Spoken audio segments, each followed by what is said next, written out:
Hi guys, here we are at the end of Season 2 of Mamemeister's High Score Kerfuffle, with this being the first full season of me being in charge. This should be a good video, as we've got the final results of Season 2, and then we're kicking off the format for Season 3.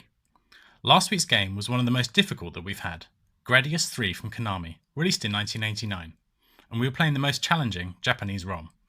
Prior to this, I'd never played much of any Gradius game, and although this is incredibly difficult, I still found it enjoyable. It also looks great for 1989.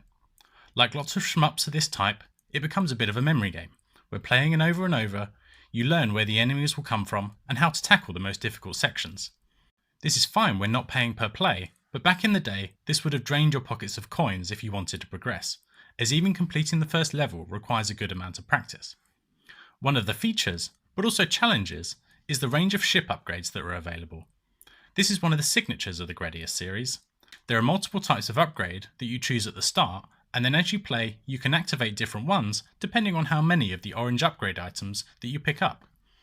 The challenge comes when you die, as you lose all of these upgrades, massively increasing the difficulty of an already difficult game. Personally, I like to choose the B set of upgrades, and go for the forceful upgrade quite early on. This makes the game ever so slightly more forgiving, and it's no longer a one-hit death. I was eventually able to complete level 1, but never completed level 2. Let's see how everyone else has got on. We had a few less submissions this week than we had been getting at 10, with some people choosing not to play due to the style and difficulty of this game, but we definitely had a core of players trying to improve their scores. With only 10 submissions, everyone scores points, so we had a first point score for Moxie Channel and a second points position for Craig Flanagan. I'll give a quick shout out to Colin Jones in 8th. I'd recommend checking out his sweary live stream as he struggled with the difficulty of this game. The battle for 3rd was pretty tight, with positions traded between those from 3rd to 6th, but eventually it was me taking 3rd with just over 70,000. Our top 2, however, were never really in doubt. Once Panther UK dropped his 100,000 point score, no one else was able to get close. But without extra people playing, it was always looking like 10 Shearers was going to take the win. With 160,000 points and taking his 3rd win of the season, 10 Shearers is our final winner of Season 2. With Game 10 done, here is what the final table looks like. We have had 22 different people playing this season, and 18 of those have played 4 or more times, which I think is pretty good going. I'm showing all of our points scorers here, all the way down to 17th place. 6 points for Jonathan Strickland has moved him ahead of Charlie Farr into 14th, and is one of 6 people to have played every game this season. Colin Jones is another one to have played every game, and also documented his efforts on Twitch and YouTube, and he finishes 11th.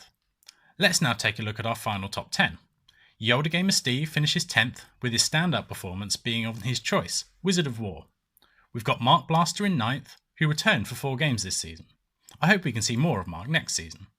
Wee Bob and Paulie Moz finished tied on points in 7th and 8th. Paul's stand-up performance was on Kung Fu Master, taking 2nd. Wee Bob joined us for Raiden and played out the rest of the season, taking 2 second places, so good effort there.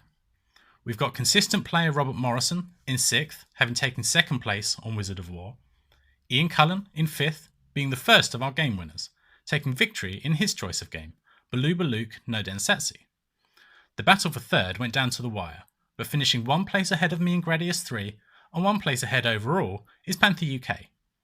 I was very pleased to have taken 2 wins this season in both Pengo and Columns. Sega puzzle games are my specialty. Panther UK has finished in 3rd, despite not recording any wins, but has been extremely consistent, never finishing below 6th and recording 4 podiums. Our 2nd place goes to someone who is clearly very good at video games. With 3 wins out of the final 5 games, is 10 Shearers, who has taken 2nd place this season, so well done to him. But our overall winner has been uncatchable for quite a few games now, and just like Season 1, our Season 2 winner is Andrew Sickboy Lowe. He somewhat let his foot off the pedal since becoming unbeatable, but his performances early on were completely dominant, even beating Charlie Farr in Space Invaders. He took 4 wins out of the first 5 games, and only finished 2nd in Pengo due to a later submission of the exact same score to me. All of his other submissions were podium places too. A very well done to Andrew, and let's see if we can mix things up for Season 3. With Season 2 wrapped up, let me share with you what we'll be doing for Season 3. What I propose is that we move away from anyone choosing the specific game each week, but each of us throw a list into the pot and take a random choice. So what I'll need from each of you is a list of games you'd like to play in the challenge, and I will do the same. I'll collate that big list, and then each week we'll run a random selection and see what we get. Discussions of the game on the Discord is fine, but I'd like actual submissions of choices submitted to me via direct message, either on Discord or Instagram. Feel free to submit as many games as you like, as well as games you know others will submit. Multiple submissions will increase the chance of them appearing, and I will probably share the most popular choices next week. Please think about what might make a good game for the challenge, and I'd like submissions by Sunday at midnight. As a reward for our Season 2 winner Andrew Lowe, I'll double the chances of one of his games appearing for the first week, and then do the same for the winner of each week. Let's see how this works out. I hope it'll be good. If anyone new wants to play next season, I'll happily take submissions from you too. Delboy3k1, for example, mentioned he might like to play. In the meantime, as there's no game this week contributing to the overall ranking, if anyone wants something to play, then I'll happily take Rainbow Island submissions, record the scores, and report them next week.